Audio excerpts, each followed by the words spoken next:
What's going on, you guys? EB Crypto, Family Cash Machine, Follow the Money.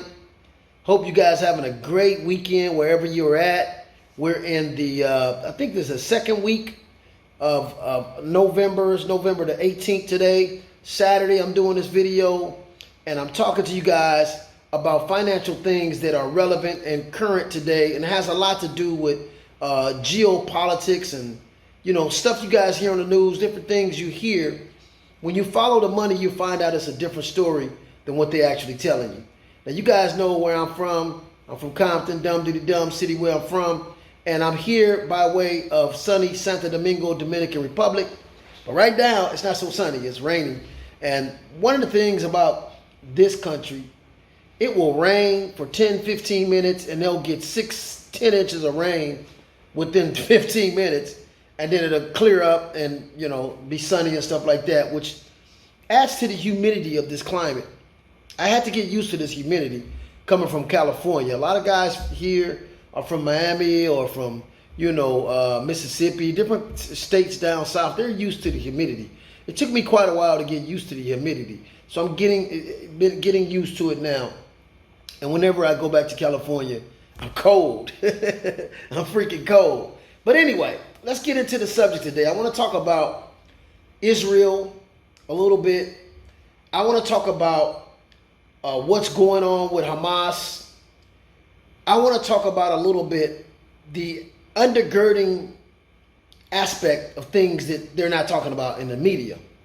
Now, of course, there's been tensions for years with Israel and the Palestinian people. And if you really study the history of Hamas was actually started by Israel. Just like Saddam Hussein was funded and financed by the United States and ended up being the United States enemy. That's a long story.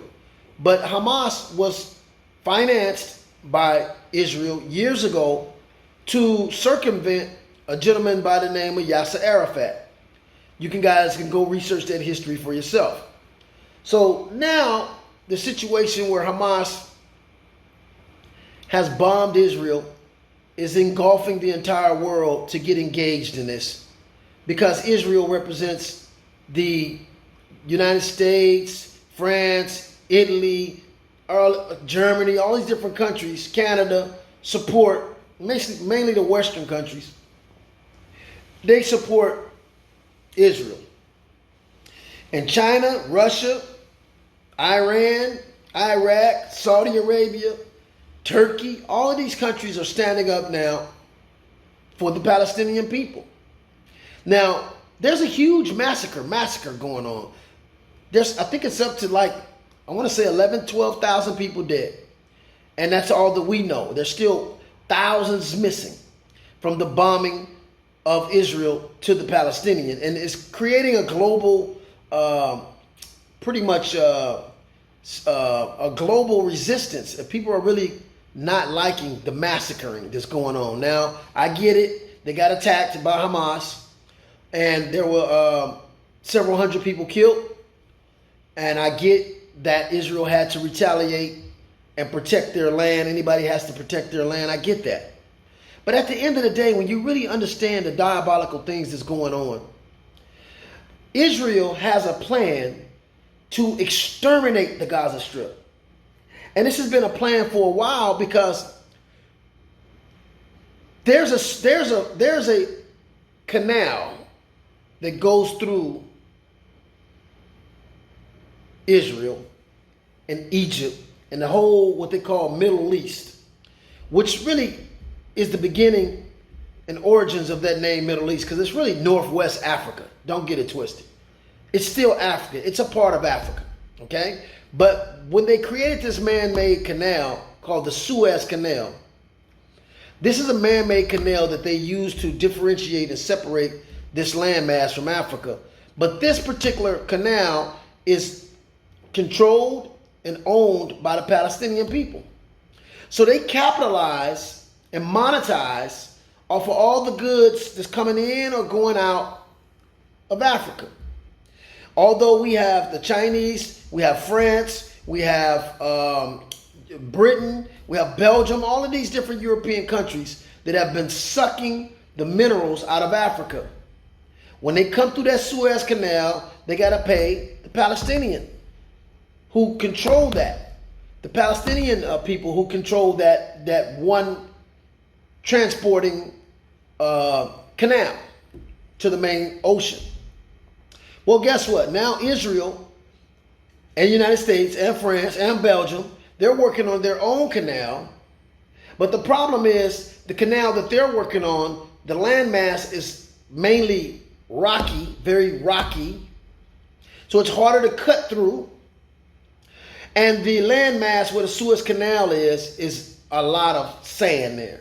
So they had this plan years ago to do a huge massacre and bombing of that particular soil, because coincidentally, this canal that they're creating is going to end at the Gaza Strip, right into the ocean.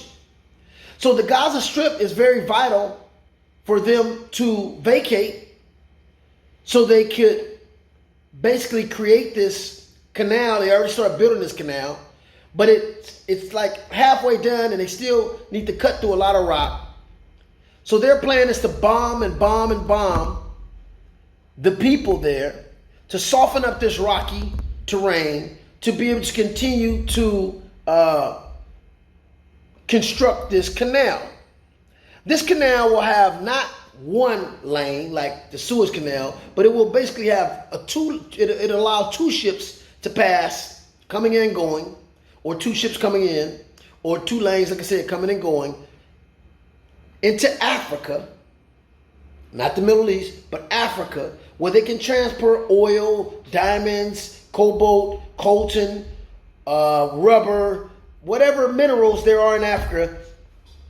The Belgium, the French, the United States, Britain, and of course Israel wants to control that transport.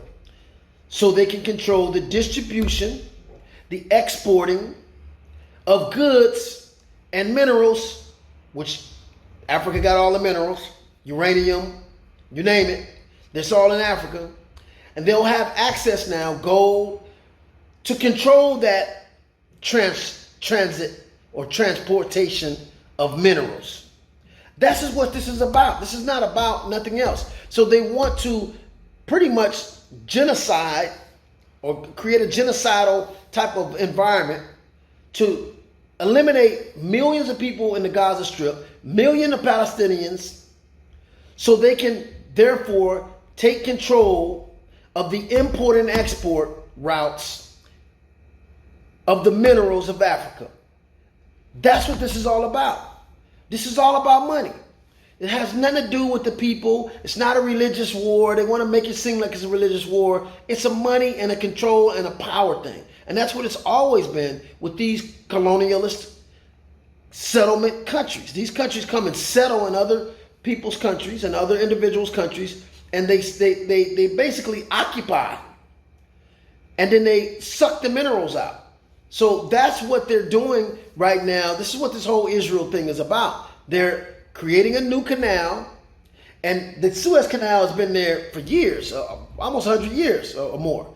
So that Suez Canal is, again, controlled by the people of that land, Palestinian people, Arab people, Palestinian people. They control the export and imports coming into Africa right there, okay? Coming into those parts of Africa. So, like I said, Israel wants to control that. Of course, America is backing them up. Of course, Europe, France, Belgium, all these countries, Italy, Germany, they're all trying to control the route to extract minerals out of Africa. And they have to exterminate millions of people in order to pull this off. So they have to create a situation. I wouldn't be surprised if the whole Hamas thing was staged.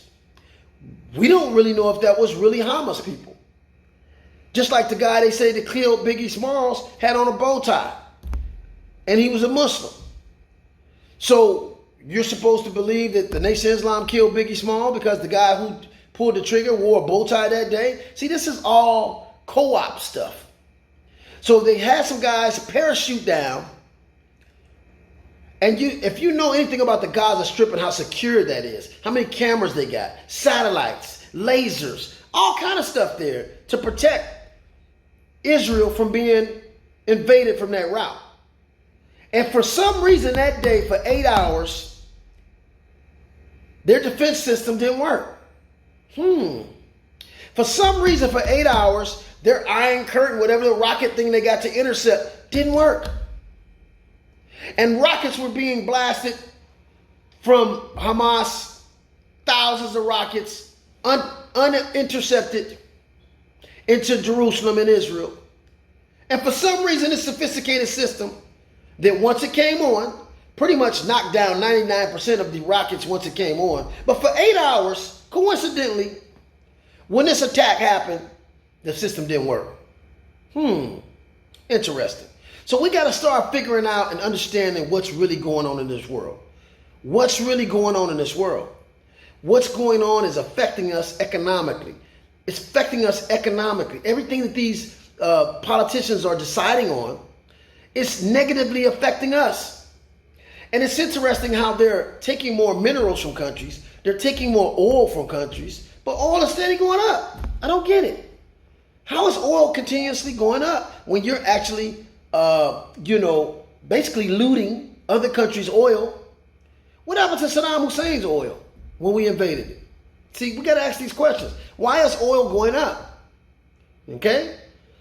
So it's just not making sense how you're taking over more oil reserves, conquering more oil-rich countries, but oil steady going up. It's not making sense. So again, everything is all about money. Follow the money.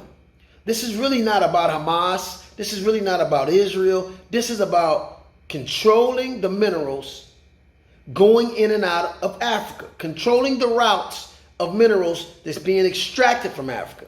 Okay? Now China has a big pot, or a lot of ownership of mines, cobalt mines, uranium mines, gold mines. China is playing ball on a major scale. They own a lot of the mineral rights in Africa. So now they're going to be taxed if they use Israel's and America's route, that new canal that they're trying to build. And so they'll be able to tax everything, control everything. Okay? This is what this is about. This is all about this new canal that's being built. You don't hear nobody in the media talking about it. No media channels, major networks is talking about it. How is this guy from Compton more enlightened about what's going on in Israel? Hell, I've never been to Israel. How am I more enlightened about this situation than the news media, who owns billions of dollars, who send reporters all over the world, who accommodate these reporters, give them hotel accommodations, airplane flights? How is it that I'm reporting news that they're not reporting? I don't know more than they do. These media outlets are all owned by some of the same people. When you really check the media, there's basically 6 companies that own all the radio stations, that owns all the networks, that own all the TV channels. 6. That's it. So that is a controlled industry.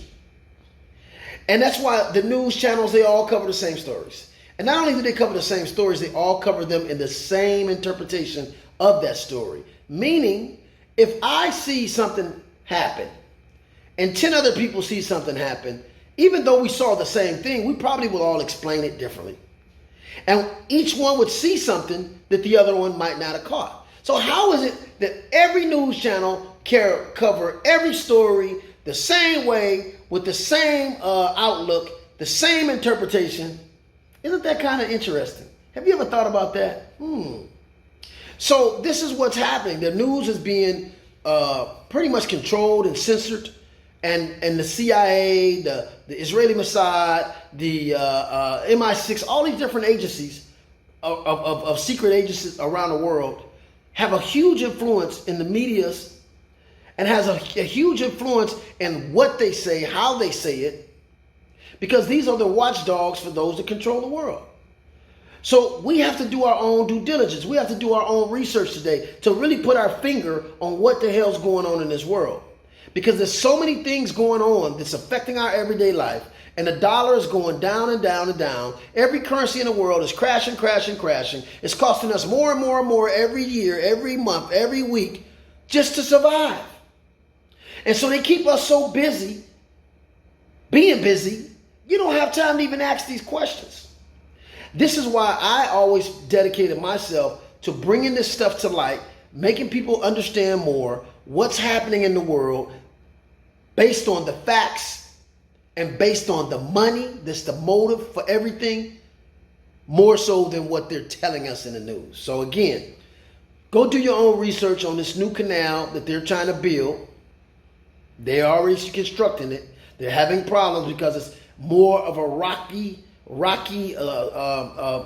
terrain, more so than what a Suez Canal is. So it's really hard to cut through this. So they need to bomb the hell out of it. And while they're bombing, they need to extinguish a bunch of people that's in the way of this canal. See, you got to remember this. Real estate has always been one of the most bloodiest businesses in the world. Real estate. Because it's the only product that God is not making no more of. So wherever you see huge real estate projects, when you see huge redevelopments and what they call the gentrifications, there's usually a very bloody business. A lot of people get killed that don't want to sell their leases or don't want to do the eminent domain. A lot of people mysteriously die. Just do your research on that. Real estate has always been a very bloody business. This is how they got control of America. That's how they got control of South America. All these different countries where colonial countries went. They murdered, they pillaged, and they massacred to get control of these different geographical locations. China, Britain ran that for so many years. Britain ran India for so many years. Spain was really a monster, and everywhere they had gold in the world, Spain went.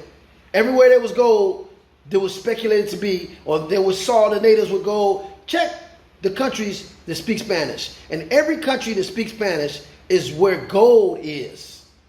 Check that out, because they were just so enamored with gold, they went and colonized and conquered every country where they heard there was gold of the natives. So all of this stuff, again, like I said, follow the money. It's all about the money. And this is why I like cryptocurrency, because it's a way to hide your money. It's a way to disguise your money. It's a way that you can own something of value and governments not know, banks not know, different agencies don't know. I'm not going to go into the name of these agencies. You figure it out. This is a way that you can be your own bank and you can possess your own value and nobody can disrupt it. No law enforcement, nobody. That is a powerful, powerful, powerful asset in this day and age when they control every transaction. They watch every transaction. They control the value of all the currencies, and every currency, coincidentally, is crashing simultaneously. So this is an asset, cryptocurrency, that really can't be controlled. Well, right now, they're trying to control Bitcoin and Ethereum by putting it in an ETF, electronic trading fund, and allowing big brokers and huge banks and contracts and futures and all that different stuff to be practiced on those two cryptocurrencies, which will make it more like gold. What do I mean by that? Gold is highly manipulated. We don't even know the real price of gold right now. We just don't. And the reason is because gold right now, and I'm going to try to explain it to you the best way I can, because I'm a guy from the hood. I'm the guy that grew up in Compton. I'm the guy that grew up in the inner cities, was born in Chicago, raised in Compton. I'm a guy who understands these financial terminologies, and I can bring it down to layman's level. So I'm going to do my best here with gold. Gold is highly, highly manipulated through contracts and futures. Anybody that understands options and futures, you'll understand how that was created for crops, basically. And it was created it was a financial instrument created for crops. So therefore, if there's a shortage, you can buy crops today or for future value. You can purchase today, but this purchase is for future purchase. So that's why it's called futures. And you can buy products today. Exactly. Today you can buy products and have it for the future. So that's basically what it is. It's to control the value. So if there is a shortage in the future, you got the value locked in today. So that's what that is. And these can be traded. These contracts can be traded. So that's how people make their money, on the different variations of value, of fluctuation. But it's designed to keep the price in check. That's what it's designed for. So when they started putting gold, okay, into futures and options, basically it straddles the value. It keeps the value at a certain point by the value of the US dollar suppressing the value of that particular commodity or asset by the power of the dollar, the value of the dollar, and the building up of certain contracts, value of contract, suppressing the value of that object to where you don't really know the value of that object. And I'm gonna tell you what I mean by that. Gold right now, at the time of this video, let's say I'm just using an example. Let's say it's $1,800 or $1,900 an ounce. Okay, well, when you do the derivatives and look at all of the different contracts of gold, there could be $60,000 to $70,000 per ounce in contracts of gold. So the money that's in contracts, there's more money in contracts than the availability of gold today. So what I'm saying is, for every ounce of gold that might cost you $1,800, that price is only $1,800 because there's over $60,000 per ounce in contracts, pushing down with pressure the value of gold. So therefore, let's say the US dollar ends up hyperinflating and becoming worth nothing. The price of gold will explode, because now that 60,000, and in 5 years it's going to go up. And $60,000 is not worth 10,000. You see what I'm saying? When that $60,000 is not worth 5,000 anymore, the price of gold is going to it's going to break through the suppression of these contracts. That's the best example I can give to you. There's over $60,000 per ounce in gold in contracts, which is working against the value. It's not allowing the true market value to flourish because it's being suppressed by all these contracts that people purchase for trading. It's the best way I can explain it. I hope you can visualize that. But again, when the US dollar is worth nothing, if we go into hyperinflation and the dollar crashes, and people say, well, that can never happen. Okay, go look at the videos on Zimbabwe. Go look at the videos on like World War II in Germany, or even World War I. Go look at the videos on Venezuela. You can go YouTube this, and you'll understand inflation more. And I think right now they just passed another $920 billion, some type of stimulus some different programs they're going to be giving to people, which is basically just mean they're going to print more money and put more money into circulation. And the more money they keep printing, the less the dollar value will have. There's already over $7 trillion they printed for the first stimulus, as well as the quote-unquote pandemic, over $7 trillion. Now we're at $33 trillion in deficit. How are we going to get out of that? Print more money. So as you print more money, you constantly devalue the dollar. Wow. So that's how it works. That's just the most simplest way to explain this to my people. It works just that same way. It's just supply and demand. The more of a product that you have, the less the value of that product. The less of that product you have, the more of that product value it is per unit. So because the US dollar now, there's more US dollars in circulation than ever in the history of the US dollar. And it's not backed by anything but the government's promise. But what's happening now is we're having inflation problems. 9% a year. So in 5 years, you're telling me you're going to lose 50% of your purchasing power.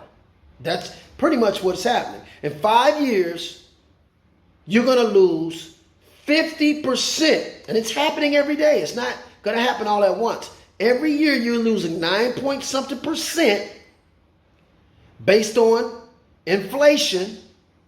Inflation, it's just really kind of backwards. I want to give it to you guys the way it really is. Inflation means, some people say, oh, the value of things are going up, but that's not really what's happening. The value of the dollar is going down. That's the real truth. The value of the dollar is going down because they just printing and printing and printing.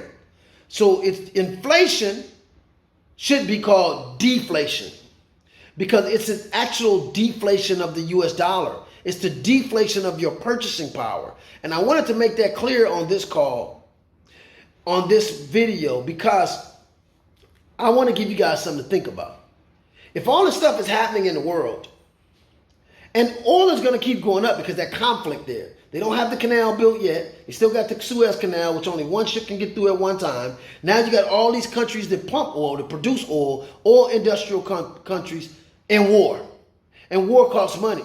It's not like they said war makes money. Yeah, war makes money for banks or certain corporations that make war equipment. But for the masses of the people in most countries, they go into debt during war. Okay? So now we head into war in the Middle East. That's going to affect shipping of oil. That's going to affect the production of oil. Some oil is going to be blowed up. There's going to be some oil they won't be able to work because of war and bullets and stuff flying everywhere. Just think about it. Oil prices are getting ready to go super ballistic, which again negatively affects us. Okay? Because we need oil every day. But let me say this. We have a situation where inflation is out of control. So the central bank or the Federal Reserve, their remedy when inflation goes out of control is go up on interest rates. Okay? So when they go up on interest rates, it somehow brings down inflation. But it's just not working. They printed so much money. This is why this last year, 2023, there was more inflation. There was more interest hikes in 1 year than ever before. And the reason is they're trying to control this inflation, and they can't control it. It's just not. It's too late, too little, not enough. So we still having this huge inflation problem now with them printing more money, with wars being talked about, and with us sending U.S. troops all over the world, we have to spend more money. How are we going to get that money? We're going to print more. So we have some huge challenges facing the masses of the people. So I suggest that you do something in your life. You have to create more income, but you can't work more hours. If you're already working 8 hours, 12 hours a day, your wife working 8 hours, 12 hours a day, you got 2 jobs. Your wife might have 2 jobs. Some people got 3 jobs. You can't keep working like that. That's just, at some point, something's going to give. You're going to go have a nervous breakdown. You're going to have a stroke or something. So you have to work smarter. So what I'm doing is teaching individuals the 90 to 120 day skill set challenge, teaching you how to trade different commodities, how to buy and sell different commodities that are relevant to what's going on today. Buy oil, learn how to buy stocks, learn how to trade Forex, because all the different foreign currencies are going crazy right now. And a lot of them are crashing, but as a trader, you don't care. You don't care if it's going up or down. You can position yourself to make money when the market go down, or when the market go up, when the currency go down, or when the currency go up. It doesn't matter for you once you learn this skill set. This is probably the best skill set in this day and age to learn, is how to trade. And there's so many different things you can trade. You can trade stocks, you can trade currencies, you can trade gold, you can trade silver, you can trade oil, you can trade everything on this planet is tradable. Everything, orange juice, coffee, all of this different stuff. You can capitalize off of everything happening in the world.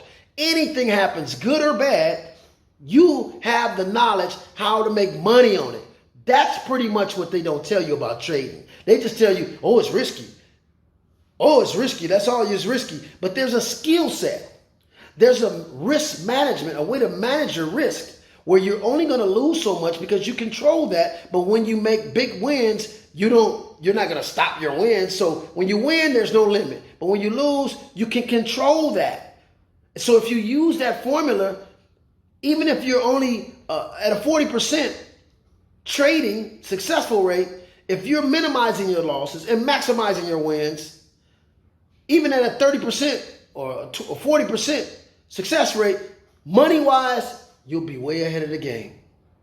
And this is what real traders are doing. This is what we're teaching you guys how to do. How to take all these different events that we're talking about, stuff that's happening in the world, and put yourself in a position, understanding how it's going to affect the markets, because the markets respond to whatever happens in the world. And this is how we're going to make a killing. This is how we're going to thrive. And this is how we're going to work smarter and less hours and make more money to keep up with this inflation that's out of control right now. Because again, remember what I said, in 5 years, you'll lose 50% of the value of your purchasing power. And I doubt if most people are going to be able to double. That means you got to double what you're making right now to be able to live the same way you're living right now. That's not good enough for me. In fact, that's some terrible statistics. Is you mean to tell me I got to do twice the work, twice the energy, twice the hours in 5 years just to maintain what I got right now? No, that's not the way to look at it. Learn how to make income.